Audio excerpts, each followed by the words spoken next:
এমন একটি মাস চলছে যে মাসটি হচ্ছে আরবি ক্যালেন্ডারের প্রথম মাস মুহররম। এই মুহররম মাস আল্লাহর কাছে একটি সম্মানিত মাস। আশহুরুল হুরুম যে 4 মাসের কথা আছে, মুহররম, জিলকদ, জিলহাজ, রজব, এই মাসগুলো হচ্ছে আল্লাহর কাছে অতীব সম্মানিত। মজার বিষয় হচ্ছে এই মাসগুলোতে কাফের বেঈমানরা পর্যন্ত আরবে যুদ্ধ বিগ্রহ করতো না। যারা কাফের এরাও মারামারি করতো না, গ্যাঞ্জাম করতো না। কিন্তু আমরা মুসলমান এই মুহররম মাস নিয়ে আমাদের ফিলিংস, অনুভূতি, আমাদের কর্ম পরিকল্পনা এগুলো সম্পর্কে আমরা বেখেয়াল। জানুয়ারি সম্পর্কে আমাদের জ্ঞান থাকে, বৈশাখ সম্পর্কে থাকে, কিন্তু মুহররম সম্পর্কে কবে আসলো আর কবে গেল এটা আমরা কিন্তু অনেকেই জানি না। কথা বলেন না কেন? অথচ একজন মুসলিম হিসেবে এই খবর কিন্তু আমাদের রাখা উচিত ছিল। কেউ কেউ বলেছেন দুর্বল বর্ণনা, তবে এটা অনেকেই বলেছেন বিশ্বাসযোগ্য, যে এই মুহররমে আল্লাহ সুবহানাহু ওয়া তাআলা পৃথিবী সৃষ্টি করেছিলেন। সুবহানাল্লাহ বলেন। এই মুহররমে বিশুদ্ধ হাদিস দ্বারা প্রমাণিত মুসা আলাইহিস সালাতু ওয়াস সালামকে আল্লাহ তাআলা ফিরআউন থেকে নাজাত দিয়েছিলেন। এই মুহররমে পৃথিবীকে আল্লাহ রাব্বুল আলামিন ধ্বংস করবেন। এই মুহররমে হযরতে ইউনুস আলাইহিস সালাতু ওয়াস সালামকে মাছের পেট থেকে মুক্ত করেছিলেন। তো অনেক ঘটনা, কোনো বর্ণনা আছে যে এগুলো দুর্বল, আবার কেউ কেউ বলছেন না এটা বিশ্বাসযোগ্য। আমরা সেদিকে যাব না। আমাদের মূল কথা হচ্ছে সময় যিনি বানান তিনি কে? আমাদের হায়াতটা যিনি দিয়েছেন তিনি কে? আজকে আসার পরেই শুনলাম এই যে আমাদের আলম ভাইয়ের বড় ভাই মরহুম মোবারক ভাই আল্লাহর ডাকে সাড়া দিয়ে চলে গিয়েছেন। নিয়মিত মুসল্লি ছিলেন। দেখেন গত জুমাও হয়তো বা তিনি পড়েছেন এবং একই জায়গায় তিনি বসতেন।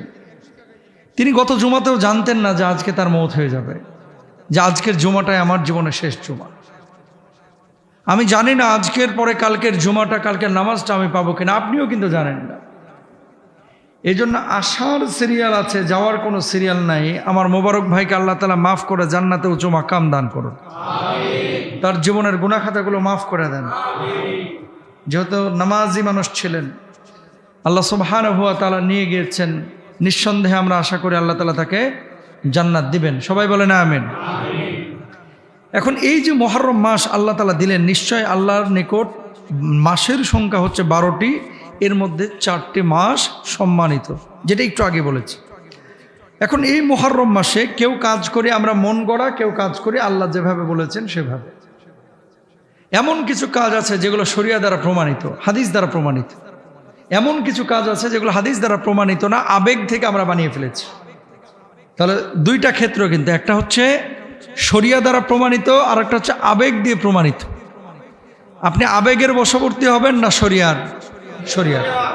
কোরআনের আয়নায়, হাদিসের আয়নায় আগে নিজেকে দেখব যে এটা কোরআন অনুমোদন করে কিনা, হাদিস অনুমোদন করে কিনা। যদি করে আমল করব, যদি না করে আমল করব না। কথা বলেন ঠিক কিনা? তাহলে এখন কি করতে হবে দেখেন। আল্লাহর নবী বিশ্বনবী সাল্লাল্লাহু আলাইহি ওয়াসাল্লাম মুহররম মাসকে শাহরুল্লাহ বলেছেন, আল্লাহর মাস বলে সম্বোধন করেছেন। তিনি বলেছেন আল্লাহ রাব্বুল আলামিন এই মাসকে সম্মানিত করেছেন। ফালা তাযলিমু ফীহিন্না আনফুসাকুম, এই মাসগুলোর মধ্যে নিজেদের উপরে জুলুম করো না। এই মাসের মধ্যে সুদ, ঘুষ, জিনা, ব্যভিচার, গালমন্দ করা, মানুষকে আঘাত করা, এই সমস্ত কাজগুলো তোমরা করো না। কারণ আইয়ামে জাহিলিয়াতের পরে যে কাফের বেঈমানরা ছিল তারাও কিন্তু এই কাজগুলো করতো না। যদি আপনি করেন আল্লাহ রাব্বুল আলামিন আপনাকে সওয়াব দিবেন না, ফজিলত দিবেন না। নিজের ক্ষতি নিজেই করবেন, নিজের পায়ে নিজেই কুড়াল মারবেন। আর আল্লাহ রাব্বুল আলামিনের এই সম্মানিত মাসগুলোকে যদি আপনি সম্মান দেন, আল্লাহ রাব্বুল আলামিন মুসা আলাইহিস সালাতু ওয়াস সালামকে যেভাবে ফিরআউনের আঘাত থেকে মুক্ত করেছিলেন, নাজাত দিয়েছেন, আমার রব দুনিয়ার সমস্ত পাপ কলুষতা থেকে আল্লাহ রাব্বুল আলামিন আপনাদের নাজাত দিবেন, মুক্তি দিবেন। জোরে বলেন সুবহানাল্লাহ। আমাদের মূল টার্গেট কিন্তু মুক্তি। আমাদের মূল টার্গেট কি? মুক্তি, আল্লাহর কাছ থেকে নাজাত। ফাআনা হাক্কু বিমুসা মিনকুম। খেয়াল করেন, নবীজি সাল্লাল্লাহু আলাইহি ওয়াসাল্লাম যখন মদিনায় আগমন করলেন, হিজরতের পর আগমন করার পরে আল্লাহর হাবিব বিশ্বনবী সাল্লাল্লাহু আলাইহি ওয়াসাল্লাম দেখলেন ইহুদিরা রোজা রাখছে। আমার নবী জিজ্ঞেস করলেন, কেন তোমরা রোজা রাখছো? ইহুদিরা জবাব দিল, হাদা ইয়াউমুন নাজাল্লাহু ফীহি মূসা ওয়া কওমাহু ওয়া আগরাকা ফিরআউন ওয়া কওমাহু। এই দিন আল্লাহ রাব্বুল আলামিন ফিরআউন থেকে মূসা আলাইহিস সালাতু ওয়াস সালামকে নাজাত দিয়েছিলেন। আমরা সেই মূসাকে ভালোবেসে এই আরাফার দিনে রোজা রাখছি। আমার নবী জবাব দিলেন, ইহুদি হওয়ার পরে মূসা নবীকে ভালোবেসে যদি তারা রোজা রাখতে পারে, আমি নবী আমার বন্ধু মূসার জন্য তার চাইতেও বেশি হকদার রোজা রাখার। জোরে বলেন সুবহানাল্লাহ। কথা বুঝছেন তো কি বলছেন? নবীজি মদিনায় যাওয়ার পরে দেখছেন যে ইহুদিরা রোজা রাখছে। কি গো, রোজা রাখতেছো কেন? আমরা মূসার জন্য, যেহেতু ফিরআউন থেকে নাজাত পেয়েছে জন্য রোজা রাখছি। আমার নবী বলছে, ফানা আহাক্কু বিমূসা মিনকুম, তোমাদের চাইতে আমি তো বেশি হকদার মূসার প্রতি, কারণ মূসা আমার ভাই, সে আমার পূর্ববর্তী নবী। সুবহানাল্লাহ বলেন। এরপর আল্লাহর নবী বিশ্বনবী সাল্লাল্লাহু আলাইহি ওয়াসাল্লাম কি বলছেন? সিয়ামু ইয়াউমু আশুরা আহতাসিবু আলাল্লাহ আইয়ুকাফিরাস সানাতাল্লাতী ক্বাবলা। জোরে বলেন আল্লাহু আকবার।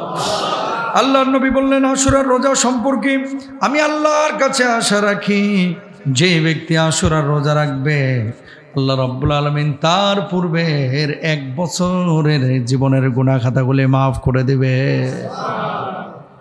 কয় বছরের?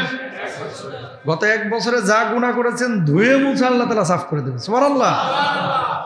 কোন দিন? যে আশুরার রোজা রাখবে। ও কলিজার টুকরা ভাইরা আমার, এখন আপনারা প্রশ্ন করবেন, হুজুর আশুরার রোজাটা আমরা কোন দিন রাখবো? 9 তারিখ নাকি 10 তারিখ? 10 তারিখ। কয় তারিখ? 10 তারিখ। আশুরা মানেই হচ্ছে 10 তারিখ রোজা রাখবেন। ইহুদিরা যেহেতু একটা রাখতো, নবীজি বলছেন যে না, ইহুদির সাথে সামঞ্জস্য না করে তোমরা একটা বাড়ায় নাও, আগে একটা মিলায় নাও অথবা পরে একটা মিলায় নাও, তাহলে কয়টা হয়ে যায়? 2টা। হয় 9-10 রাখেন অথবা 10-11 রাখেন। এটা আমার নবীর কথা। তাহলে আশুরার যে আমল 1 নাম্বার হচ্ছে, আশুরার আমলের 1 নাম্বার কাজ হচ্ছে এই মানে আশুরাতে আমরা রোজা রাখবো। সবাই আজকে নিয়ত করে ফেলি, জোরে বলি ইনশাআল্লাহ। এবার আসেন 2 নাম্বার কি? নফল রোজা বেশি বেশি করা। 3 নাম্বার তাওবা ইস্তিগফার বেশি বেশি করা। আস্তাগফিরুল্লাহ আস্তাগফিরুল্লাহ আস্তাগফিরুল্লাহাল্লাযী লা ইলাহা ইল্লা হুয়াল হাইয়ুল কাইয়্যুম। যেহেতু নবী আম্বিয়া আলাইহিমুস সালাতু ওয়াস সালামদের উম্মতকে আল্লাহ রাব্বুল আলামিন এই মাসে মাফ করেছেন। ইউনুস নবীকে মাছের পেট থেকে আল্লাহ রাব্বুল আলামিন নাজাত দিয়েছেন। মূসা নবীকে আমার আল্লাহ রাব্বুল আলামিন ওই ফিরআউনের দলের সামনে থেকে মুক্ত করেছেন, নাজাত দিয়েছেন। আপনি যখন আল্লাহর কাছে বলবেন, আল্লাহ জীবনে অনেক গুনাহ করেছি মাহবুব, তুমি ছাড়া কেউ নাই যে গুনাহগুলো আমার মাফ করবে। ও আল্লাহ, যদি এখন মাফ না করো, আমার যদি মওত হয়ে যায় তাহলে আমার জাহান্নামে যাইতে হবে। ও মাহবুব, তুমি আমার মাফ করে দাও, ক্ষমা করে দাও। আল্লাহ, তুমি ছাড়া কোনো মাহবুদ নাই, তুমি ছাড়া মালিক নাই, তুমি ছাড়া কোনো খালেক নাই। এইভাবে যখন তওবা ইস্তিগফার করবেন, সাইয়্যিদুল ইস্তিগফার করবেন, আর বারবার আল্লাহর কাছে বলবেন, আমার আল্লাহ রাব্বুল আলামিন আপনার জীবনের গুনাহ খাতাগুলি মাফ করে দিবেন। জোরে বলেন সুবহানাল্লাহ। 3 নাম্বার কাজ কি মনে আছে তো? কি করতে হবে? তওবা ইস্তিগফার বেশি করতে হবে। সবাই বলেন ইনশাআল্লাহ।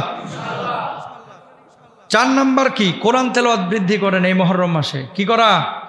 কোরআন তেলাওয়াত বৃদ্ধি করা। সবাই মনোযোগ দিই, কোরআন তেলাওয়াতটা বৃদ্ধি করবেন এই মুহররম মাসে। শুধু তেলাওয়াত করে না, একটু বুঝে তেলাওয়াত করার চেষ্টা করবেন ইনশাআল্লাহ বলেন। এরপরে 5 নাম্বার দান সাদাকা করবেন। 6 নাম্বার আত্মসমালোচনা এবং নতুন হিজরি বছরের জন্য কিছু কর্ম পরিকল্পনা করবেন। কর্ম পরিকল্পনা মানে কি? যে 1 বছর যা হওয়ার হয়েছে, সামনের 1 বছর আমার 1 ওয়াক্ত নামাজ আমি ছাড়বো না ইনশাআল্লাহ বলেন। সামনের 1 বছর আমি কোনো নফল রোজা ছাড়বো না ইনশাআল্লাহ। 1 বছর সুদ ঘুষ জেনা ব্যভিচার যা করেছি, এই আগামী 1 বছর আল্লাহ আপনাকে হাজির নাজির জেনে বলছি, সাক্ষী রেখে বলছি, আমার দ্বারা আর কোনো পাপ আমি সংগঠন করব না। দেখেন আজকে যে মানুষটা মারা যাচ্ছে, সেও কিন্তু আপনার আমার মতোই মনে করছে এখনো অনেক দিন বাঁচব। বোঝেন নাই? আজ বিকালে যে মানুষটা মারা যাবে না, সেও আপনার মতো আমার মতোই ভাবতো যে এখনো অনেক দিন টাইম আছে আমার। এই মোবারক ভাই যে মারা গেছে, গত সপ্তাহে। উনিও হয়তো বা গত জুমায় এমনটাই মনে করেছিলেন। এখনো আমার অনেক সময় আছে। কখন ধাপ করে মালাকুল মউত এসে সব সম্পর্ক ছিন্ন ভিন্ন করে দিবে ভাই আপনিও জানেন না, আমিও। আমার কবরে যাইতে হবে কারে? আমারই। আমার আল্লাহর সামনে দাঁড়াতে হবে কারে? আমাকেই। আমার আমলনামা পেশ করতে হবে কাকে? আমাকে, আমার ছেলেকে না। কিন্তু যেহেতু আমার কবরে আমাকেই যেতে হবে, আমার আমলনামা নিয়ে আমাকেই দাঁড়াতে হবে, আমার আল্লাহর সামনে আমাকে আমার হিসাব নিকাশ দিতে হবে, সুতরাং কারো প্রতি নির্ভরশীল না, আমার আল্লাহর জন্য, আমার কবরের জন্য আমাকেই আমল নিয়ে যাইতে হবে। ঠিক কিনা?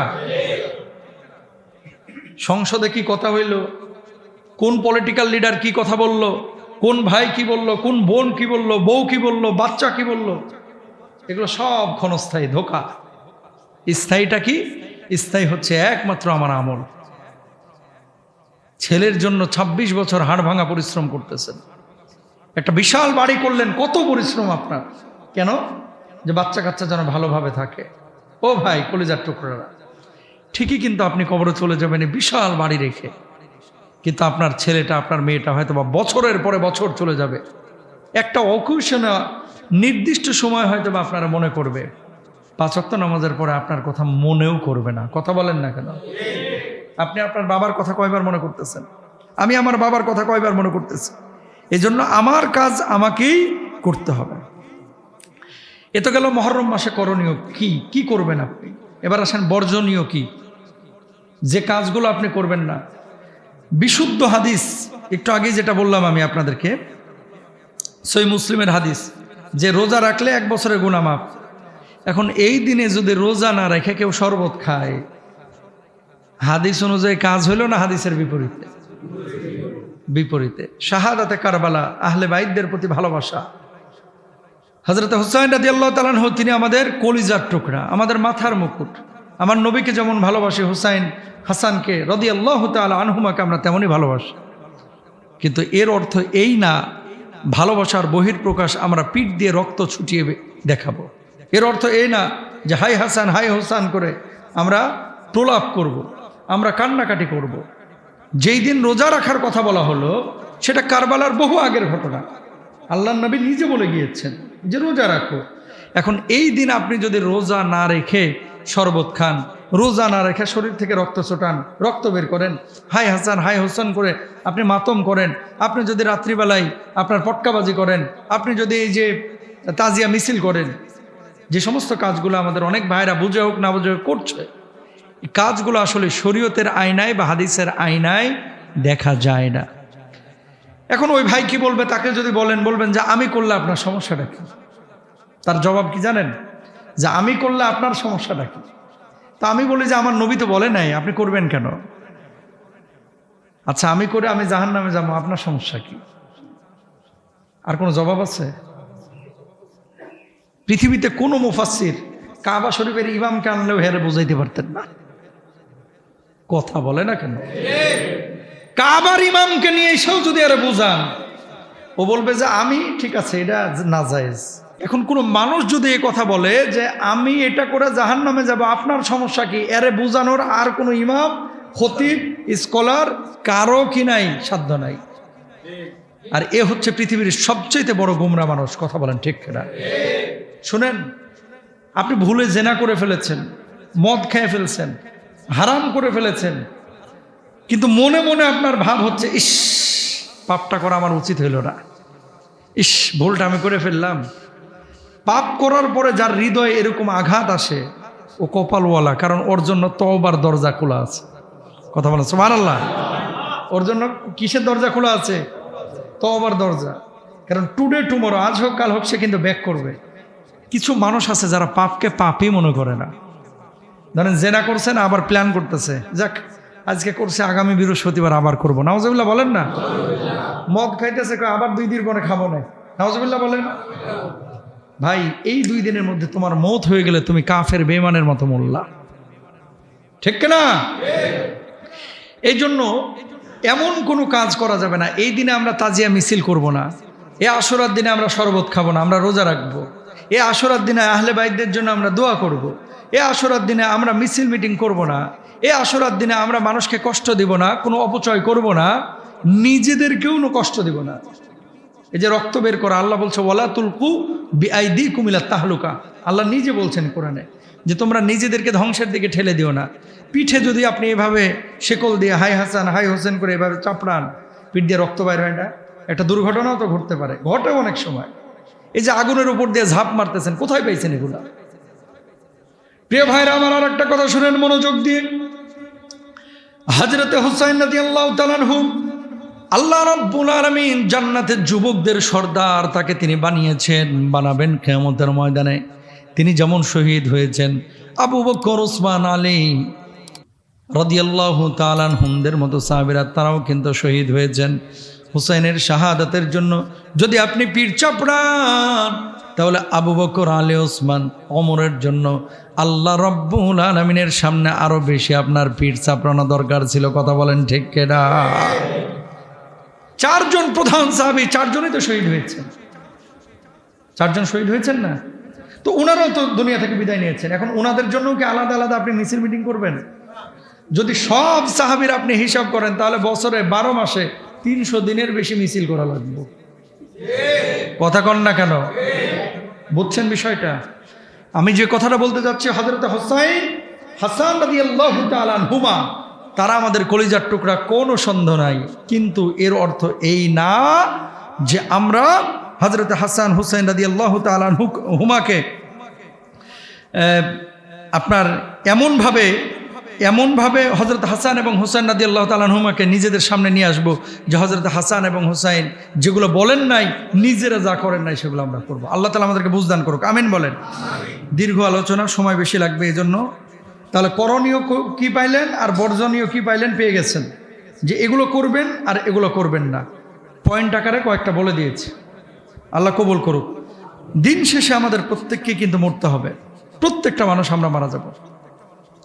হযরত হাসান এবং হুসাইন রাদিয়াল্লাহু তাআলা আনহু, ওই যে মিশরের হযরত হাসান মসজিদে ওনার শির মুবারক সিরিয়া থেকে নিয়ে যাওয়া হয়েছে। ওনার তো দেহ থেকে মাথাটা আলাদা করে ফেলেছিল ওই কাফেররা। আহা, দেহ থেকে মাথাটা আলাদা করে ফেলেছিল। যখন ওই জালেমরা বারবার মাথাটাকে লাঠি দিয়ে খোঁচাচ্ছিল আর তিরস্কার করছিল হুসাইন রাদিয়াল্লাহু তাআলা আনহুর মাথা নিয়ে, আল্লাহর নবীর একজন বৃদ্ধ সাহাবী ওখানে জীবিত ছিলেন। বলছেন, এই আল্লাহর নবীর অনেক স্মৃতি আমার মনে আছে, আমি নিজে দেখেছি। নবীজির এই ঠোঁট দিয়ে হুসাইনের মাথায় চুমু দিয়েছে, নবীজির এই ঠোঁট দিয়ে হুসাইনের কপালে চুমু দিয়েছে। আল্লাহর কসম করে বলছি, তুই খোঁচা মারিস না, হুসাইনের এই মাথাটার সাথে বেয়াদবি করিস না, ছারখার হয়ে যাবি। বেয়াদব তারপরও বেয়াদবি করেছিল। ঠিক 1-1.5 মাসের মাথায় আল্লাহর কি লীলা, আল্লাহর কি পরিকল্পনা, মাত্র কয়েকদিনের মাথায় ওই জালেমের মাথায় এইভাবে শত্রুরা কেটে তারপরে ফুটবলের মতো লাথ্থায় ওটাকে ঝুলায় রাখছিল। আল্লাহু আকবার। আমার নবী যেই কপালে চুমু দিয়েছে সেই কপালে তারা আঘাত করেছে। আবার নবী যেই ঘাড়ের ওপরে চুমু দিয়েছে সেই ঘাটটার উপরে তারা ছুরি চালিয়েছে। আমার নবী যেই হুসাইনের কপালে চুমু দিয়েছে সেই কপালে তারা লাথি মেরেছে। আমার নবী যে হুসাইনের গলায় চুমু দিয়েছে সেই গলার উপরে ছুরি চালিয়েছে। আমার নবী যে হুসাইনকে বলেছে জান্নাতের ফুল, আমার নবী যে হুসাইনের জন্য, আল্লাহু আকবার, জুমার সময় খুতবা দিচ্ছিলেন, হুসাইন পাখির মতো দৌড়ে এসেছে, হাসানও দৌড়ে এসেছে। নবীজি খুতবা বন্ধ করে হুসাইনের কপালে চুমু দিয়েছে, হাসানের কপালে চুমু দিয়েছে, আদর করে দিয়েছে। সেই হাসানকে, সেই হুসাইনকে এই জালেমরা, এই বেঈমানরা, এই কাফেররা এইভাবে আঘাত করলো, এইভাবে আঘাত করলো। আল্লাহ রাব্বুল আলামিন এর পরক্ষণেই আল্লাহ সুবহানাহু ওয়া তাআলা এদের বিচার এমনভাবে করেছিলেন, দুনিয়াতেও লাঞ্ছিত হয়েছে, আর আখিরাতে যে কি লাঞ্ছিত হবে এটা তো বলার কোনো অপেক্ষা রাখে না। ঠিক না? এই জন্য কামা তাদিনু তুদানু, যেমনটা আপনি করবেন তেমনটাই কিন্তু আপনি পাবেন। এই যে জুলুম যারা করে এরা মনে করে যে আমরা তো পার পেয়ে গেছি, আল্লাহ তাআলা তো আমাদেরকে মাফ করেছেন, আল্লাহ তাআলা আমাদেরকে ছেড়ে দিবেন না। আল্লাহ ছাড় দেন, আল্লাহ কিন্তু ছেড়ে দেন না। আল্লাহ ছাড় দেন, আল্লাহ ছেড়ে দেন না। আল্লাহ সুবহানাহু ওয়া তাআলা কোনো মানুষকে যেন জুলুমের পর্যায়ে না রাখেন, এই জন্য আমাদের প্রত্যেককে দোয়া করা উচিত, প্রত্যেকেরই দোয়া করা উচিত। হুসাইন রাদিয়াল্লাহু তাআলা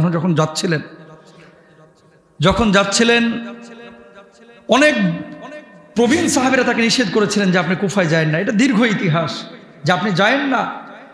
ওই কুফাবাসী বারবার কিন্তু চিঠি লিখেছিলেন যে হুসাইন আপনি আসেন, আমরা বর্তমান খলিফার কাছে বাইয়াত হব না, আমরা চাই যে নবী পরিবারের একজন সদস্য কি হোক, আমাদের খলিফা হোক। কুফাবাসী তার সাথে গাদ্দারি করেছিল।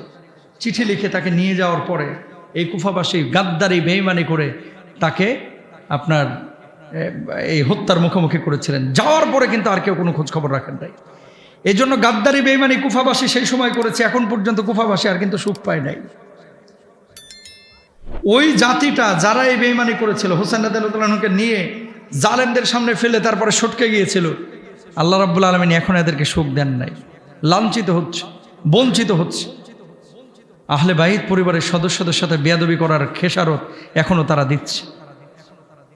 আমি তো গিয়েছি মিশরে, হুসাইন রাদিয়াল্লাহু তাআলা আনহুর মাথা মোবারক যেখানে দাফন করা, কালের পরিক্রমায় দেখেন তারা এই বিচ্ছিন্ন দেহটাকে কাফেররা সহ্য করতে পারে নাই। এটাকে নিয়ে তারা কত ধরনের যে বেয়াদবি করেছে। এই জন্য নবী পরিবারের সদস্যদের সাথে কোনো বেয়াদবির চিন্তাও করা যাবে। আল্লাহু আকবার, আল্লাহ তৌফিক দান করুক। আমরা কিন্তু দুনিয়া থেকে চলে যাব, হুসাইন রাদিয়াল্লাহু তাআলা আনহু চলে গিয়েছেন, আমাদেরকেও যেতে হবে। এখন আমি মূলত মুহররমের মাঝ থেকে একটু হুসাইন রাদিয়াল্লাহু তাআলা আনহুর কথা বললাম যে নবী কেমন ভালোবেসেছেন। এবার আসেন, উনারা যেমন চলে গেল, উনারা তো আল্লাহর জান্নাতে চলে গিয়েছেন। আপনি আমি যখন যাব মোবারক ভাইয়ের মতো, আপনি আমি কি নিয়ে যাচ্ছি? কবরের জিন্দেগিতে সুখী জীবন হওয়ার জন্য, আযাব মুক্ত জীবন পাওয়ার জন্য, সুন্দর জিন্দেগি পাওয়ার জন্য কিছু করণীয় আছে। আল্লাহ সুবহানাহু ওয়া তাআলা আমাদেরকে কবরের ব্যাপারে বারবার কিন্তু সতর্ক করেছেন। যারা জ্ঞানী তারা সতর্ক হয়, যারা জ্ঞানী না তারা সতর্ক হয় না।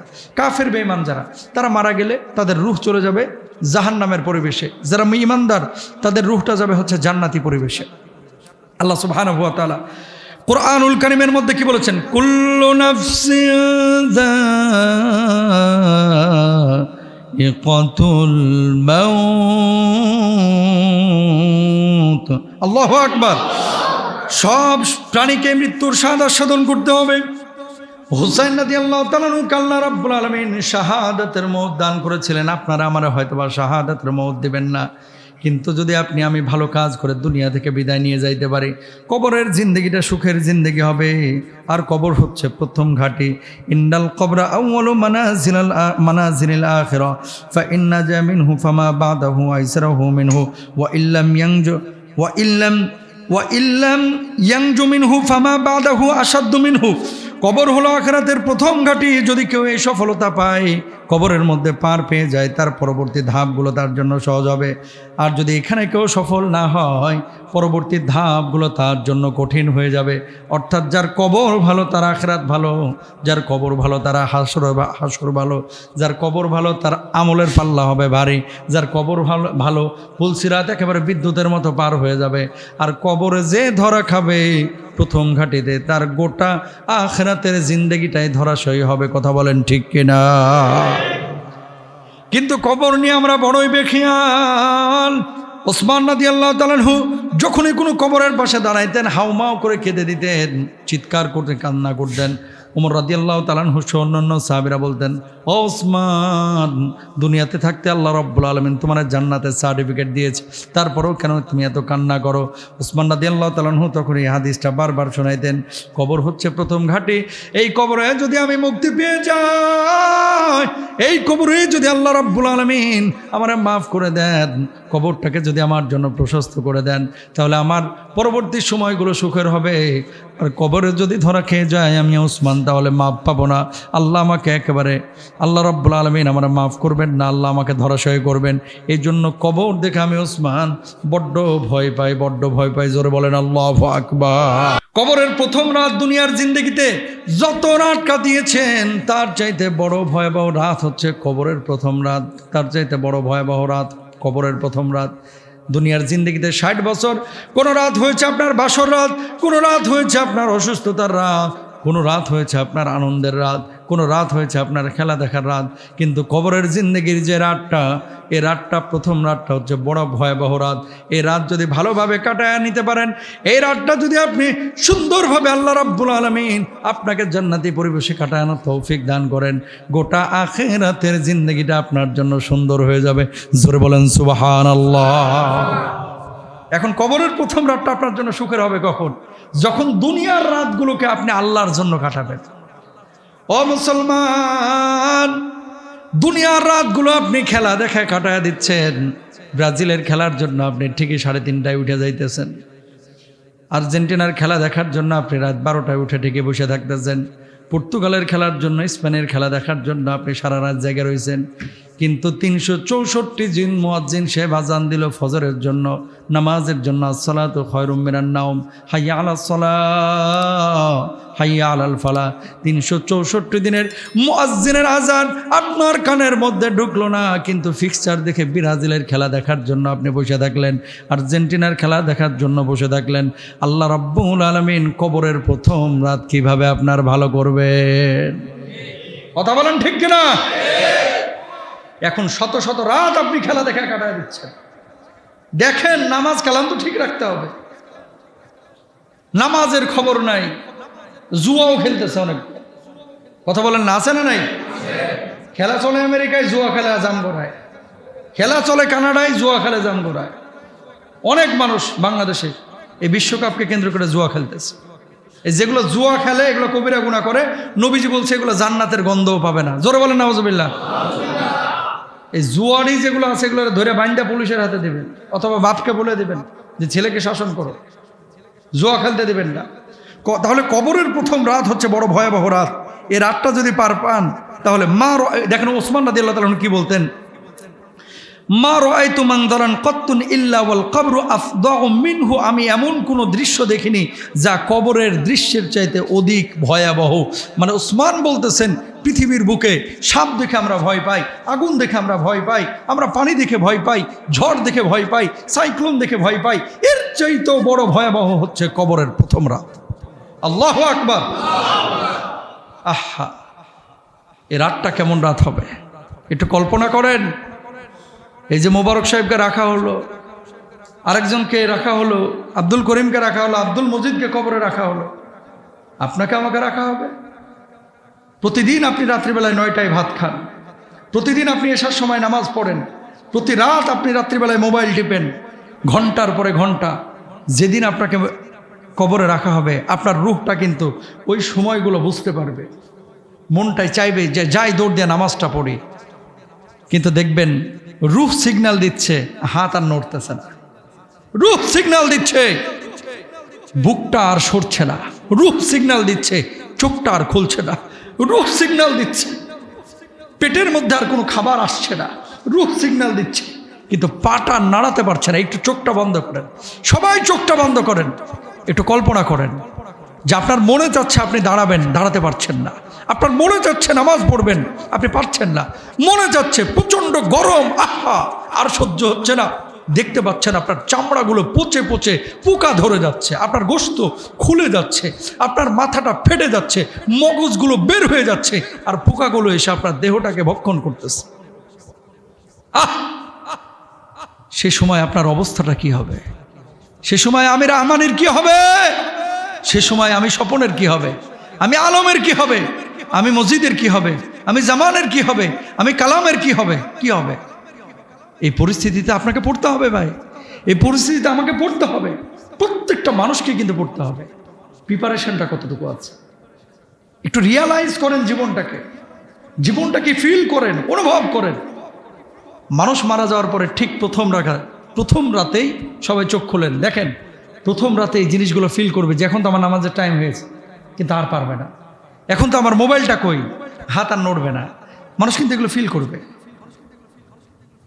আল্লাহ রাব্বুল আলামিন প্রথম রাত এই কবরের বড় ভয়াবহ রাত বানিয়েছেন। এই রাতের মুখোমুখি আপনি যদি হতে চান হবেন, যে সুখকর একটা মুহূর্ত তৈরি হোক, ভালো একটা রাত তৈরি হোক, আল্লাহ রাব্বুল আলামিন কিছু কাজ করে বলে দিয়েছেন। 1 নাম্বার কাজ, সূরা মুলকের আমলটা করবেন সবাই রাতে ইনশাআল্লাহ। বলেন আমার নবীজি বলছেন মাগরিবের নামাজের পরেই রাত্রিকালীন সময়ে কোনো ব্যক্তি যদি সূরা মুলুক আদায় করে আর ওই রাত্রে যদি কোনো ব্যক্তি ফজর আগ মুহূর্ত পর্যন্ত এই সময়ের মধ্যে মারা যায়, আল্লাহ রাব্বুল আলামিন ওই ব্যক্তির কবর আযাব গজবগুলোকে মাফ করে দেন।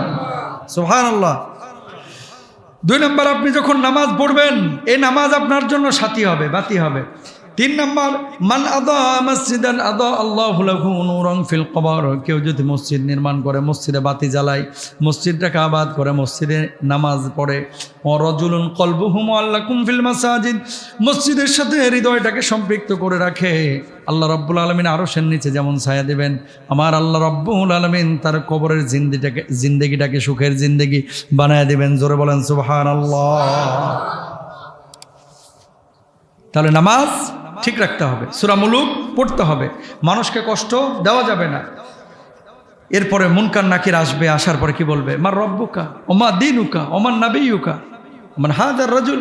এই ব্যক্তিকে জিজ্ঞেস করবে। এখন আপনি বলবেন যে হুজুর ও আমার মুখস্থ আছে, কি জবাব দেব? বাংলায় তো সেদিন জবাব দিতে পারবেন না, আরবিতেই দেওয়া লাগবে। হুজুর এখন আরবি শিখবো কোথায়? না, এটা আরবি আর শিখা লাগবে না। যদি আমল ভালো নিয়ে যাইতে পারেন, অটো মুখ থেকে আরবি চালু হয়ে যাবে। জোরে বলেন সুবহানাল্লাহ। কোনো বুড়া মানুষ জান্নাতে যাবে না, কোনো বুড়া মানুষ না। সাদা দাড়ি পাকা, চুল পাকা একটা বুড়া মানুষও জান্নাতে যাবে না। টেনশনে পড়ে গেছে আমার মুরব্বীরা। জান্নাতে যাবে না বুড়া মানুষ। কেন? আল্লাহ তাআলা আপনাকে আমাকে তাগড়া যুবক বানায় দেবেন। জোরে বলেন সুবহানাল্লাহ। লম্বা হবেন কয় হাত? 60 হাত। জোরে বলেন কয় হাত? 60 হাত লম্বা হবেন। আল্লাহ তাআলা তাগড়া যুবক বানায় দেবে। সেদিন দাড়িগুলো কালো হয়ে যাবে। আল্লাহু আকবার। তো টেনশনের কোনো কারণ নাই যে হুজুর বাংলা তো পারি না, আরবিতে আবার জবাব দিব কিভাবে? আরবিতে জবাব আপনাকে মুখস্থ করা লাগবে না, এমনি আল্লাহ সুবহানাহু ওয়া তাআলা ব্যবস্থা করে দেবেন। জোরে বলেন সুবহানাল্লাহ। এরপরে দেখেন বিশ্বনবী সাল্লাল্লাহু আলাইহি ওয়াসাল্লাম কি বলছেন? আল্লাহর নবী বলছেন ফায়ুফসাহু লাহু ফি কবরিহি মাদ্দা বাসরিহি।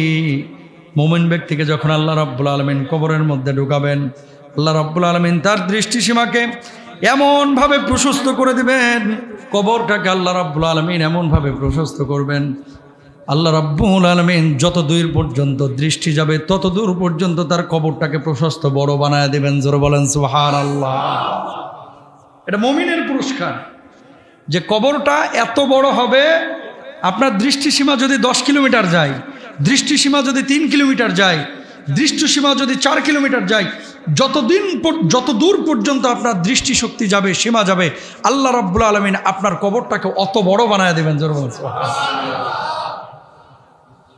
লাভ না ক্ষতি? লাভ। সুবহানাল্লাহ। তাহলে মুমিনের জন্য পুরস্কার কয়টা? মুমিনের জন্য 5টা পুরস্কার। কয়টা? যার নামাজ ঠিক আছে, যে হারাম খায় না, যে মানুষকে কষ্ট দেয় না, যে মানুষের সাথে বেঈমানি গাদ্দারি করে না, যে মানুষের উপর জুলুম করে না, অন্যায় করে না, যে আল্লাহর বিধান অনুযায়ী জীবনযাপন করে, মুমিনের জন্য কবরের নিয়ামত হচ্ছে 5টা। 1 নম্বর হচ্ছে সে মুমিনের জন্য কবরটা প্রশস্ত হবে। 2 নম্বর হচ্ছে জান্নাতের সুবাস আসবে। 3 নম্বর হচ্ছে জান্নাতের দরজা খুলে দেওয়া হবে। 4 নম্বর হচ্ছে সুন্দর চেহারার একজন ব্যক্তি আসবে যাকে জান্নাতের সুসংবাদ দিবে। আর এরপরেরটা হচ্ছে কিয়ামত দ্রুত হওয়ার আকাঙ্ক্ষা করবে। যারা নাজ নিয়ামতগুলো কবরের মধ্যে পাবে বা জান্নাতি পরিবেশে থাকবে, এরা আকাঙ্ক্ষা করবে, আল্লাহ কিয়ামতটা দ্রুত করে দাও, যাতে করে আমি মানে চূড়ান্ত জান্নাতে আমি আমার পুরস্কারটা পেয়ে যাই, আল্লাহর দিদার লাভ করতে পারি। জোরে বলেন সুবহানাল্লাহ। এরপরে কাফের বেঈমান যারা পাপিষ্ঠ, এদের কবরের অবস্থাটা কি হবে একটু খেয়াল করেন। যারা কাফের বেঈমান পাপিষ্ঠ, এদের অবস্থাটা কি হবে? আহা হা হা লা Adori, high high high high, আমি তো জানতামই না যে কত কবরটা এত বড় ভয়াবহ জায়গা। দুনিয়াতে কিন্তু সুযোগ আছে, একটা মামলায় ফেসে গেলে আপিল করা, হাইকোর্টে যাওয়া, উচ্চ আদালতে যাওয়া। একজন ভাই আমার সাহায্য সহযোগিতা এগিয়ে আসতে পারে, আমার ছেলে আসে, আমার বিয়ে আসে, আমার লিডাররা আসে, কিন্তু কবরের মামলায় ফাইসা গেলে ভাই আর পার পাওয়ার কোনো উপায় নাই। আপনি যেই হন না কেন, হে ডোনাল্ড ট্রাম্প হোক আর মোহাম্মদ বিন সালমান হোক আর আয়াতুল্লাহ খামেনি হোক, প্রেসিডেন্ট হোক আর রাষ্ট্রপতি হোক, হুজুর হোক আর বক্তা হোক, কবরের মামলায় ফাইসা গেছে তো শেষ। কি হবে তাদের? আহা ফাইদাইয়িকু আলাইহি কবরুহু হাত্তা তাখতালিফা ফীহি আদলা আহু, যে তার কবর এত সংকুচিত করা হবে যে তার পাঁজরগুলো একটা আরেকটার সাথে হাড়গুলো মরমর করে ঢুকে যাবে। আল্লাহু আকবার। কবর হচ্ছে এটা। সেদিন কেউ কাউকে চিনবে না। তুমি কে, কোথায় ছিলা তুমি, তোমার বাবার অবস্থা কি ছিল, তোমার মায়ের অবস্থা কি ছিল, তুমি হুজুর কিনা, তুমি বক্তা কিনা, তুমি খতিব কিনা, তুমি আলেম কিনা, তুমি কে ছিলা, তুমি বড় আলেম, তুমি বড় লিডার, তুমি বড় পয়সাওয়ালা, সেদিন কিন্তু কবর কাউকে চিনবে না ভাই। দুই পাশের মাটিটা যখন চাপ দিবে, এক পাশের হাড্ডিগুলো আর এক পাশে ঢুকে যাবে, হাড্ডিগুলো মচমচ করে ভেঙে যাবে, মানুষ চিৎকার করবে বাঁচাও বাঁচাও করে। সেদিন কেউ কারো কথা শুনবে না, সেদিন আর কোনো সুযোগ নাই। এই জন্যই ওমর রাদিয়াল্লাহু তাআলা আনহু, আলী রাদিয়াল্লাহু তাআলা আনহু বারবার বলতেন, ওমর রাদিয়াল্লাহু তাআলা আনহু বলতেন, মুতু ক্বাবলা আন তামুত, মরার আগে একবার মইরা দেখো। অনেক ব্যস্ত আপনারা, অনেক বিজি, সব শেষ হয়ে যাবে ভাই, সব শেষ। এগুলো সেকেলে কথা না, হুজুরের কথা না। মাঝে মাঝে কবরস্থানে যাবেন, নিরিবিলি একেবারে বসে থাকবেন, নিজেকে ভিখারির মতো। কিসের মতো? ভিখারির মতো বসে থাকবেন। যাহারে এই মানুষটা তো কত বড় লিডার ছিল, কত বড় হুজুর ছিল, কত বড় বক্তা ছিল। আরে আমার আব্বাটা বাড়ির মধ্যে যখন কথা বলতো থরথর করে সবাই ভয়ে কাঁপতো। আজকে আমার বাপটা 30 বছর এই কবরে পড়ে রয়েছে, কোনো আওয়াজ নাই। বলেন না? এই যে আমার স্বপন ভাইয়ের আব্বা চেয়ারম্যান ছিল না, কত প্রভাব ছিল, অথচ শেষ বয়সে অসুস্থ হয়ে গেল বেচারা, আর কোনো কথা বলে নাই। খুব খেদমত করেছে, আল্লাহ ওই চাচাকে মাফ করে দেখ, আমিন বলেন। সব বাবারাই কিন্তু একটা বয়স থাকে এরকম থরথর করে কাঁপাইছে, নিথর দেহে কবরে পড়ে আছে। একদিন আপনার আমার পরিস্থিতি তাই হবে। এজন্য কবর বড় ভয়াবহ জায়গা। কবরের পাশে গিয়ে বসবেন, অন্তত মাসে একবার একটু রিয়ালাইজ করবেন যে কোথায় যাচ্ছি, আমার গন্তব্যটা কোথায়, আমার পরবর্তী সিচুয়েশনটা কি হবে, এটা আমাকে একটু ফিকির করতে হবে ইনশাআল্লাহ। আন্নারু ইউরাদুনা আলাইহা গুদুওয়া ওয়া আশিয়া, তাদেরকে সকাল সন্ধ্যা আগুনের সামনে উপস্থিত করা হবে। আপনি মনে করেন না যে কবরে দাফন কাফনের পরে খালি মাটি দিলাম চলে আসলাম শেষ, না। আমার আল্লাহ বলছেন কুরআনুল কারীমের মধ্যে যে সকালে এবং সন্ধ্যায় 2 বেলা তাদেরকে কবরের মানে আগুনের সামনে তাদের রূহগুলোকে উপস্থিত করা হবে, সকালে এবং সন্ধ্যায়। সেদিন কি হবে বলেন? কোনো উপায় নাই ভাই, কোনো উপায় নাই। এজন্য নিজের কবরে যেহেতু নিজেকেই যেতে হবে, নিজের প্রস্তুতি নিয়ে যেতে হবে। কবরে আযাব হয় সবচাইতে বেশি যে সমস্ত কারণে, 3টা কারণ। জোরে বলেন কয়টা? এই পেছনের ভাইরা বলেন কয়টা? একবারে লিখে নেন কলিজার মধ্যে। নামাজ না পড়ার কারণে, রোজা না করার কারণে সবচেয়ে বেশি আযাব হয় না, এটা গুনাহ। কিন্তু সবচাইতে আযাব বেশি হয় মাত্র 3টা কারণে। 1 নাম্বার কি দেখেন, ইন্নাহুমা লা ইউআযিবানি ওয়া মা ইউআযিবানি ফি কাবীরিন। আল্লাহর রাসূল সাল্লাল্লাহু আলাইহি ওয়াসাল্লাম 2টা কবরের পাশ দিয়ে হেঁটে যাচ্ছেন। আল্লাহর নবী বললেন, এই 2টা কবর আযাব হচ্ছে কানা লা ইস্তাতিরু মিন বাউলিহি।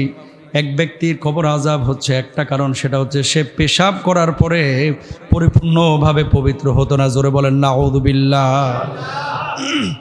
পেশাব করার পরে পরিপূর্ণভাবে পবিত্র হইতো না, 1 নাম্বার কারণ। বুঝলেন? এখানে যারা আছেন, যারা ঢিলা কুলুপ ব্যবহার করেন, আপনাদেরকে ওয়েলকাম, আলহামদুলিল্লাহ। কিছু মানুষ আছেন যারা এত তাড়াহুড়া করে পেশাব করেন, কুলুপ নেন না, পানিও ব্যবহার করেন না। দাঁড়ানোর পরে 2-3 ফোঁটা পেশাব কিন্তু আপনার লুঙ্গিতে লাগে, প্যান্টে লাগে। আপনি মনে করছেন যাক নামাজের আগে চেঞ্জ করে ফেলবো। ইসলাম বলে না, তুমি এটা করতে পারবা না, নিষেধাজ্ঞা আছে। ইসলাম কি বলে? যতক্ষণ পর্যন্ত পেশাব পরিপূর্ণ পবিত্র না হচ্ছ ততক্ষণ পর্যন্ত তুমি ঢিলা কলুপ নাও অথবা নিচে বসে থাকো, ঝাড়াঝাড়ি করো, পরিষ্কার হও, তারপরে উঠো। এটা হচ্ছে ইসলামের বক্তব্য। এখন নবীজিকে জিজ্ঞেস করলো, ইয়া রাসূলুল্লাহ, আপনি হেঁটে যাচ্ছেন অথচ তার কবরে আযাব হচ্ছে, কি কারণে আযাবটা হচ্ছে? নবীজি বললেন, বড় কোনো অপরাধের কারণে না, শুধু পেশাব করে দাঁড়ায় যাইতো, পেশাবের ছিটা তার নাপাকি এই যে শরীরে লাগতো, কাপড়ে লাগতো, আল্লাহ তাআলা এই কারণে কবরে সবচাইতে বেশি আযাব দেন। জোরে বলেন নাউযুবিল্লাহ। 1 নাম্বার। 2 নাম্বার, নবীজি বললেন কানা ইয়ামশি বিন নামিমাতি। আরেকটা কবরে কেন আযাব হচ্ছে? আল্লাহর হাবিব বিশ্বনবী সাল্লাল্লাহু আলাইহি ওয়াসাল্লাম বললেন, ওর কবরে আযাব হওয়া এটাও বড় কোনো অপরাধের কারণে না। ওই ব্যক্তি চগলখড়ি করতো, মানুষের মধ্যে কথা লাগাইতো, আর একজনের মধ্যে দুইজনের মধ্যে ঝামেলা পাকায় দিত।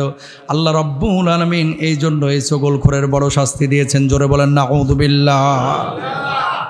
এজন্য দুইজনের মধ্যে যদি ঝামেলা হয় মিটায় দেওয়ার চেষ্টা করবেন। এর কথা ওরে, ওর কথা ওরে, ওর কথা ওরে, ওর কথা ওরে, সম্পূর্ণরূপে হারাম। কত মারাত্মক হাদিস দেখছেন, বুখারী হাদিস, কিন্তু বিশুদ্ধ হাদিস। আল্লাহর নবী বলছে 1 নাম্বার পেশাবের কারণে বেশি আযাব হয়, 2 নাম্বার হচ্ছে চগলখড়ির কারণে বেশি আযাব হয়। আর আমাদের চায়ের দোকানগুলো তো চগলখড়ির পাওয়ার হাউস। কথা বলেন না কেন? হুজুর জুমায় কি বয়ান করছে, ইমাম কি করছে, লিডার কি করছে, চেয়ারম্যান কি করছে, এমপি কি করছে, এই সব গীবত হচ্ছে চায়ের দোকান আখড়া। এগুলো মসজিদে হয় না, হয় কোথায়? চায়ের দোকানে। এই জন্য চায়ের দোকানগুলো নিয়ন্ত্রণ করতে হবে। চা না, চায়ের দোকান। খাইতে যান, কিন্তু এই চগলখড়ি, গীবত, পরনিন্দা, তহমত এগুলো আমরা কেউ করব না। এগুলো আলোচনা হবে সংসদে। চায়ের দোকানে আপনি আলোচনা করে ঘোড়ার ডিম হবে এগুলো। আপনি কি করবেন আলোচনা করে? বাপরে বাপ, ভোটের আগে চায়ের দোকানে যেন এক একজন স্পিকার। কথা বলেন না কেন? এই স্পিকারগিরি চায়ের দোকানে করে লাভ নাই। এটা যারা নীতি নির্ধারক তারা করবে, আপনার দায়িত্ব এটা না। আপনি চায়ের দোকানে যাচ্ছেন, চা খায় আপনি মসজিদে চলে আসেন, ইনশাল্লাহ বলেন না? আর এই ছেলে মেয়েরা যে ফুটবল খেলা দেখতেছে, অনেকে যাই খেলা দেখতে চিপায় বৈশা ডলে। কথার না কেন? যাই খেলা দেখতে চিপায় বৈশা ডলে, ডলার পর আস্তে করে মুখে মারে। বি কেয়ারফুল থাকেন। এই নেশাগুলো কিন্তু ছোট থেকেই হয়, বড় থেকে ডাইরেক্ট কিন্তু প্রথমে বোতল খায় না। নেশাগুলো ছোট থেকেই কিন্তু আস্তে আস্তে আস্তে আস্তে শিখে। দুঃখ লাগে, বাংলাদেশে এগুলো শুরু হইল কিভাবে? টিএসসিতে দেখি জার্সি পরে মেয়েরাও সিগারেট খাচ্ছে, ফেসবুকে দেখা যাচ্ছে। বাবা হিসাবে আপনার দায়িত্ব নেওয়া উচিত। বিড়ি খেলে তো বোঝাই যায়, যেই মেয়ে বিড়ি খোর, এর সাথে যদি ছেলে বিয়ে দিচ্ছেন, এই পরিবারটার জাহান্নামের টুকরা বানায় ফেলাইবে। মেয়েরা আবার স্মোক করে কিভাবে? এখন শিখছে, স্বাধীনতা। খবরদার কোনো মেয়ে, কোনো ছেলে আপনারা স্মোক করবেন না, ইনশাল্লাহ বলেন। 3 নাম্বার সবচেয়ে বেশি আযাব হয় কবরে, কি কারণে? এটা বলে আলোচনা শেষ। আর রজুল ইয়াকদিবুল কাদিবা, মিথ্যা কথা বলার কারণে। তাহলে 1 নাম্বার পেশাব, 2 নাম্বার চগলখড়ি, 3 নাম্বার হচ্ছে মিথ্যা। আর সিদকু ইউনজি ওয়াল কিযবু ইউহলিক, সত্য মানুষকে মুক্তি দেয়, মিথ্যা মানুষকে ধ্বংস করে। আর মনে রাখবেন, একটা মিথ্যাকে প্রতিষ্ঠিত করতে এর সাথে আরো 10টা মিথ্যা বলা লাগে। কথা বলেন না? যারা যত মিথ্যা কথা বলে, এরা এই মিথ্যা কথাকে প্রতিষ্ঠিত করার জন্য আরো সাথে 10টা বলা লাগে। এই জন্য সবসময় যেটা পারেন সেটা বলবেন, যেটা পারেন না সেটা বলবেন না। জান চলে যাক, জীবনে মিথ্যা কথা বলবো না, ইনশাল্লাহ বলেন। মিথ্যা মানুষকে ধ্বংস করে, মিথ্যা মানুষকে কবর আযাবের মুখোমুখি করে। আমার নবীজি মিথ্যা বলেন নাই, সাহাবীরা রাদিয়াল্লাহু আনহুম আজমাইন বলেন নাই, আপনি কেন বলছেন? আম কিনতে গেছেন, জানেন যে ফালতু আম, আপনি বললেই হয় যে ভাই আমটা অত মিষ্টি হবে না, বা নিতে পারেন, মোটামুটি ভালো আছে। ভাই 1 নাম্বার আম, এর চাইতে ভালো আম গোটা ঢাকা শহরে পাবেন না। আরে কালকে রাত্রে সেই থেকে আমি নিয়েছি। এই যে এই সমস্ত চাপাবাজি, মিথ্যা বলে বেচা কেনা করা সম্পূর্ণরূপে হারাম। নাউজুবিল্লাহ বলেন। কোনো মিথ্যা বলা যাবে না, আমরা কেউ বলবো না, সবাই বলি ইনশাআল্লাহ। কবর বড় ভয়াবহ জায়গা, কবরের জন্য আমরা প্রত্যেকেই প্রিপারেশন নেই। মহরমটাকে আমরা গ্রহণ করি, রোজা রাখি, আমলগুলো ঠিকমতো করি। আল্লাহ তাআলা আমাদের সবাইকে তৌফিক দান করুন। জোরে বলেন আমিন।